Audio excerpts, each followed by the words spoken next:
All right, so let's take a look at these breeze changes. It says your stay in paradise has been upgraded. At the start of episode 7 act 2, breeze will return to the map rotation with a few changes. Fracture and pearl will rotate out. Blessed. Preview the changes below. All right, first mid pillar and mid cubby. So this was old breeze. You see, this is new breeze. And then this is the other perspective, right? So mid as a defender, probably coming down mid. This is like what you would see. And then this is what it's going to look like now. Breeze was a very, very attack-sided map because of the size of the map and the options available to attackers and the difficulty in defending the middle of the map as a defender. It was so difficult to defend the center part of the map.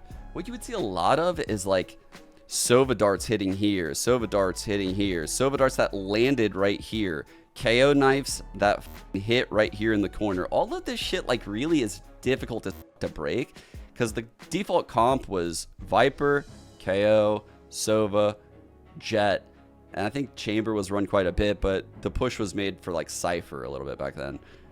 We ran Cypher on 100 Thieves. I actually thought Cypher was OP.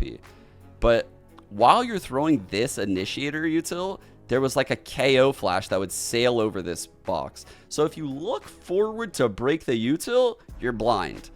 And yes, you might break it, but then the information that you're out is known to the attackers and they'll use more util. And now you're stuck in no man's land in the middle of the fucking open.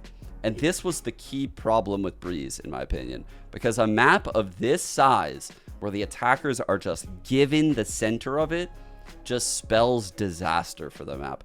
And this is someone that enjoyed playing Breeze. Like, I actually enjoyed the map. I feel like the aim duels you got on it were pretty fun. It were different than any other maps because of the distance of them. You know, adding this left wall right here, which could technically be scaled, right? But it does take a lot of time to do this.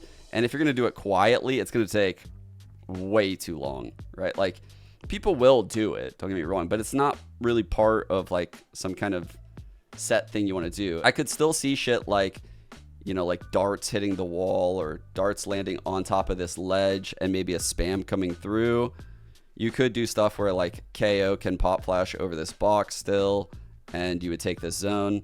The KO knife that lands like on top of this, still probably quite good to know if someone's pushing elbow behind this pillar, and people will take this zone, right? But more importantly, I think these changes in mid, this is by far the most important part of this patch. I'm just going to say that because of all the things I just said, but also it frees up the other controllers for once. I'm not saying I don't think like Viper will still be giga viable, or if it's not Viper, it's Harbor, but you can at least get map control with one of the other controllers now. Before it was impossible. It was impossible because you would have to wall something, which would give away literally like a lot of what you're going for.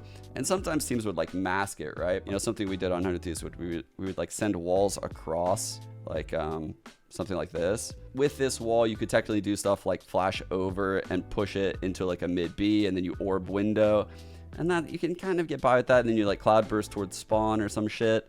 And then you should also hall split with it. But most of the time, you were seeing like default walls towards A or the default wall towards B. It just sucked. It just sucked. There wasn't a lot of comp diversity. There wasn't a lot of play diversity on the map. And I think this freeing up mid makes it so much better. It makes it so much better, especially from a defender point of view. Defenders now have a play to play mid. You know, like there's so many things they can do. I'm looking at like, say, this zone, right? Like you might be able to do like some kind of elbow push where you protect like a TP, like a chamber TP. Yorus could be like viable down in this area, dare I say. You know, like you could still get jets probably up here to look over. You might be able to like sage wall up over this area, like in any point, right? Like I think you can, because I think I remember being able to hop on this with my sage wall before. And if this is the same height as this, which it looks like it is, you should be able to get on top of that shit. It'll be interesting. And then going into the next set of pictures. All right, so this is B. This is the one part about the update where I'm not too sure about. I actually didn't think this part of the site was terrible. So this is the change. you can see right now that people in the site don't really have vision to like people behind this back wall. Yes, they can definitely hop up on this. They could definitely like scale up really quickly, but it just seems so riddled with anxiety. Like I could easily see there being like weird shit going down, like a defender kind of like Viper wall or some shit for retakes. Like it used to happen all the time, and people get along this back alleyway, and then defenders get control of the back alleyway. And once you're in the back alleyway, all it takes is a KO flash in the sky and a Sova dart hitting like here, or even like up on this pipe right here, or on this back wall, or on this back wall, and all of a sudden like you're just teeing off on people in the site. You're spamming them through this, you're spamming them through this, you're spamming them through this. There's probably going to be shocks and molly lineups at the pro level, like for this corner back here. It's gonna be crazy. I don't know if I love this change. This is the one part of the changes where I'm just like, I don't know. I mean, it looks like there's a little nook here on the other side of this box, but obviously, so it's this top of this wall is accessible to both sides of it, right? This box right here, as well as this like double set right here. It needs that, because otherwise you would have like Vipers playing this hallway like right here, and they could literally just like have an orb somewhere like right here that just absolutely wrecks people coming out of B. Like you would just molly the orb as they come out, and then like say like a Sova dart, like I'm saying, like hits the wall, and all of a sudden you're just like spamming someone through this. So this box will protect from the spam onto like the default spot, hopefully, unless someone hops up here, in which case their head wouldn't be visible and they could still spam over this little box. I don't know. Not in love with this part of the change, but we'll see how it plays out. Like that's something that I definitely need to play to feel it out. A halls and mid doors. So this is old A halls, right? Everyone knows this is where people would lurk, be cringe. If you didn't put your trip in halls, your whole team would rage because they didn't know how to watch halls in the mid round. Yeah, it's this place. Well, they closed it off. Now you could still get shit through here. It looks like it looks like you could potentially be like a Sova over here and dart this back wall, or an even more common thing was you would see KOs like throw a knife on top of this area to get all this, and then you would see a Sova dart this wall like through this at the start of the round as defenders. It looks like they made that still a thing. They made it still possible to do that because they left these little gaps. Another thing that this could be used for is in the retakes for a site, just some cringe lurker. So imagine your Viper wall cutting across, you get the plant down, like you're some cringe cipher. You probably have some cringe trip somewhere, like, I don't even know, somewhere over here somewhere. And then you probably have like your A trip. And you could literally just like wait till you hear them like going for the retake. And it's a free option to go for a kill, because defenders will want to access this door to retake.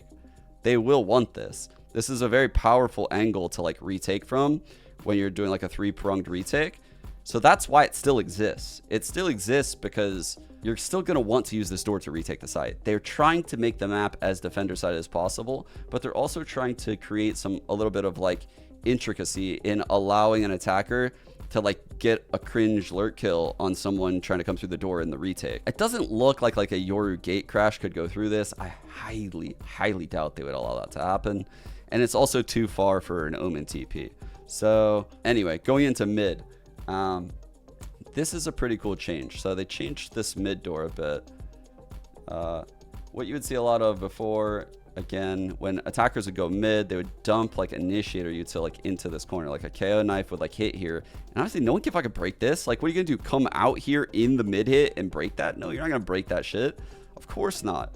And there'd be like a dart that hits like this corner sometimes, or like even on the back wall. So slight adjustments here into mid. You could potentially break a KO knife up there now. It's like you could probably hide a KO knife behind this, to be honest. I'm not gonna lie, like that's not gonna get broken, but at least there's like a chance, right? A chance. And it's not such a cluster in the doors. I recently played Breeze in Swift play, and yes, I'm a Swift player. The fight when you're walking up mid and you're just like looking through this crack at all of these different elevation changes, like where someone could be like here, you know, like up top, someone could be behind the rail, and someone could be like coming out of A main in the back line. And it just creates a lot of weird fight scenarios.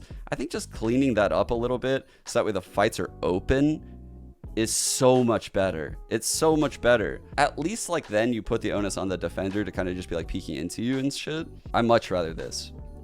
Also, it's not as likely that like one piece of util can just absolutely shit on you and stall you out going mid. So another pretty big change. So they took away a lot from attackers when it comes to mid control, but I feel like they gave a little to attackers right here. This is the first thing that I feel like they've helped the attackers out with. Shop, you can see, you know, like this is the old shop. You enter it from the barrier.